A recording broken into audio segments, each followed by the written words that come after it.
Assalamualaikum warahmatullahi wabarakatuh. Perkenalkan, nama saya Putra Andi Srianto.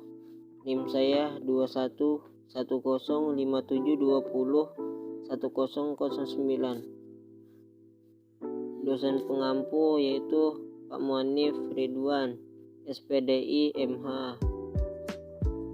Kali ini saya akan menjelaskan tentang apa itu otonomi daerah. Otonomi daerah ialah suatu kepemilikan atau kekuasaan serta keharusan suatu kawasan tunggal guna memerintah serta menangani seorang diri kepentingan pemerintah dan keperluan sekitar atau di kawasan itu melalui peraturan undang-undang. Penerapan otonomi daerah yang ditumpukan terhadap kawasan kabupaten dan kota diawali sebab adanya suatu pemberian kekuasaan pada pemerintahan pusat ke pemerintahan daerah kabupaten atau kota yang berkaitan. Pemberian kekuasaan tersebut yaitu mencakup sejumlah urusan pemerintahan kepada daerah ini, mengemukakan kewajiban kepada daerah untuk mengurus, mengatur, membiayai, menyelenggarakan, sekaligus mempertanggungjawabkan urusan pemerintahan tersebut. Selain berdasarkan hukum, pelaksanaan otonomi daerah juga sebagai penerapan tuntutan kesejagatan yang harus ditegakkan dengan upaya memberikan daerah kewenangan yang lebih luas, lebih nyata, dan bertanggung jawab, terutama dalam mengelola, mengatur, memanfaatkan, dan menggali sumber-sumber yang terdapat di daerahnya sendiri.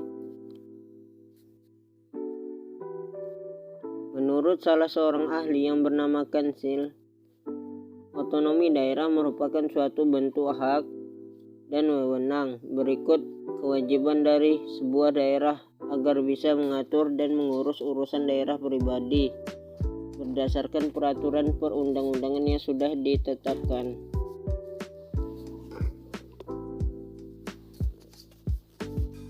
Pengertian otonomi bisa kita lihat dalam Undang-Undang Nomor 23 Tahun 2014 Pasal 1 Ayat 6 yang berbunyi bahwa otonomi daerah ialah hak, wewenang, dan kewajiban daerah otonom untuk mengatur serta mengurus sendiri urusan pemerintahan dan kepentingan masyarakat setempat dalam Negara Kesatuan Republik Indonesia. Tata cara atau prosedur penyerahan kewenangan dari pemerintahan pusat kepada pemerintahan daerah dikatakan dengan otonomi rumah tangga daerah atau ajaran rumah tangga daerah atau otonomi daerah. Ada 3 ajaran pokok seperti apa kebijakan pemberian wewenang otonomi, yaitu diantaranya sebagai berikut. 1. Keyakinan otonomi formil (formel Huishoudingsleur). Pada saat rumah tangga formil ini tidaklah secara apropri ditentukan apa yang dapat terbilang rumah tangga daerah otonom. 2. Keyakinan rumah tangga material atau material Huishoudingsleur antara pemerintah pusat dan pemerintah daerah. Ada pembagian tugas secara mendetail secara tegas dalam pembentukan suatu undang-undang. 3. Ajaran otonomi daerah real atau Rijkshoudingsleur, yaitu adalah suatu otonomi campuran dari keduanya.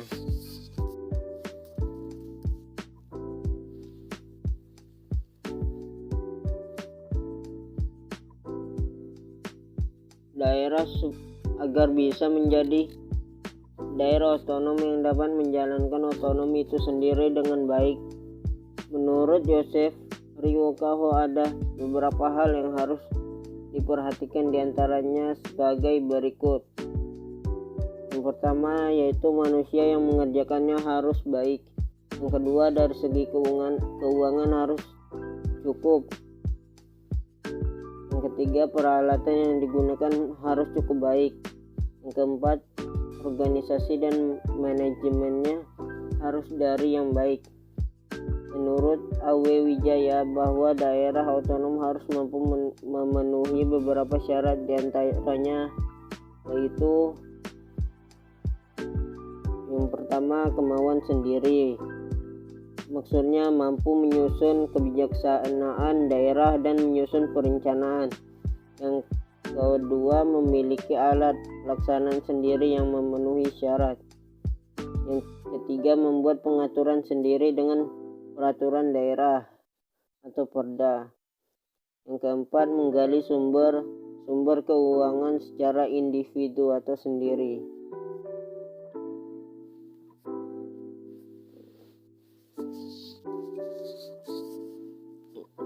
Selanjutnya, sejarah pelaksanaan otonomi daerah di Indonesia. Kondisi perubahan yang terjadi pada tahun 1990-an menjadi fondasi awal terjadinya perubahan arus balik dengan dampak positif pada pemerintahan di Indonesia. Perubahan yang terjadi diantaranya adalah mengubah tata hubungan antara pemerintah pusat dengan daerah yang lebih bersifat demokratis untuk membuka peluang lebih besar kepada proses desentralisasi.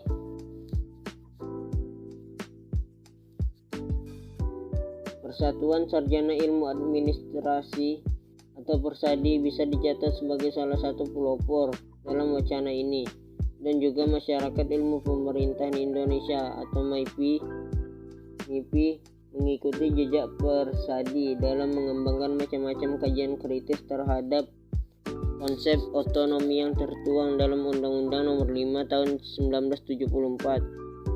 Secara umum terdapat dua pendapat yang ditampilkan dalam diskusi itu. Pertama, bahwa Undang-Undang Nomor 5 Tahun 1974 masih signifikan, namun belum dilaksanakan secara konsisten.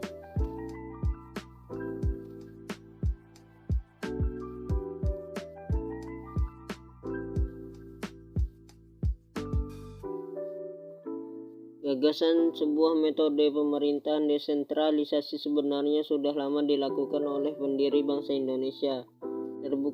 Terbukti dengan adanya Undang-Undang 1945, yaitu pasal 18 ayat 1. Tetapi di awal Indonesia merdeka, pelaksanaan ini banyak menimbulkan berbagai permasalahan yang menghambat metode desentralisasi ini berjalan dengan lancar. Sumber hukum yang terbentuk di Indonesia ditandai dengan terjadinya proklamasi kemerdekaan tanggal 17 Agustus 1945 yang membuatnya menjadi negara kesatuan. Namun negara yang diproklamasikan kemerdekaannya itu bukanlah semata-mata sebagai tujuan utama, tetapi hanya jalan awal untuk menggapai cita-cita bangsa dan negara, yakni mewujudkan masyarakat adil makmur berdasarkan Pancasila. Di sisi lain, pemerintah saat itu masih mempromosikan Bhinneka Tunggal Ika sebagai semboyan resmi negara. Namun di sisi lain lagi menerapkan kebijakan sentralisasi karena kebinekaan dilihat sebagai ancaman disintegrasi.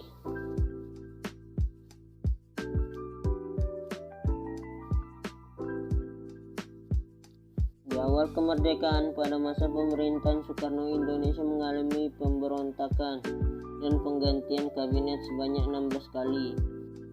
Dari proses pergantian kabinet tersebut, program yang berkaitan dengan desentralisasi otonomi daerah dipilih sebagai skala prioritas dalam pemerintahan yang dilaksanakan pada saat itu.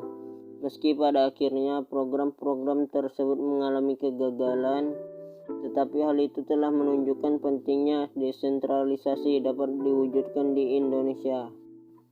Dengan adanya cita-cita pembagian yang seimbang dan profesional antara pemerintah pusat dan daerah.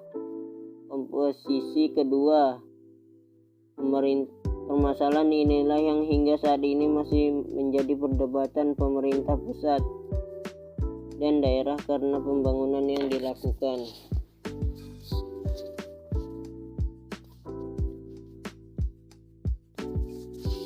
Tujuan dari pelaksanaan kebijakan otonomi daerah yaitu sebagai berikut. Yang pertama, agar dapat meningkatkan pelayanan kepada masyarakat dengan baik. Yang kedua, agar dapat mengembangkan kehidupan yang berasaskan dengan demokrasi. Yang ketiga, agar dapat mewujudkan suatu keadilan sosial bagi seluruh masyarakat. Yang keempat, agar dapat mewujudkan pemerataan daerah. Yang kelima, agar dapat memelihara hubungan yang serasi baik antara pusat dengan daerah serta antar daerah dalam rangka menjaga keutuhan Negara Kesatuan Republik Indonesia (NKRI). Yang keenam, agar dapat mendorong upaya pemberdayaan di masyarakat.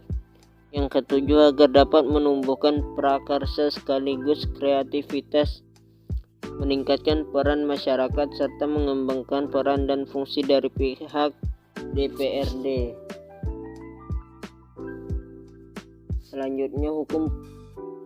Selanjutnya tujuan utama otonomi daerah.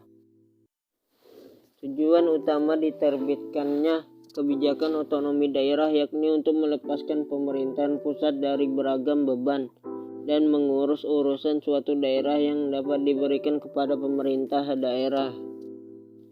Hingga lebih dari itu, pemerintah pusat dapat mempunyai waktu untuk mempelajari, mempertimbangkan, menanggapi, dan memahami beragam kecenderungan global dan secara lengkap atau menyeluruh serta bisa memperoleh manfaatnya. Pemerintah pusat diinginkan bisa berfokus pada perumusan kebijakan makro atau yang sifatnya awam dan lebih mendasar. Pelaksanaan otonomi.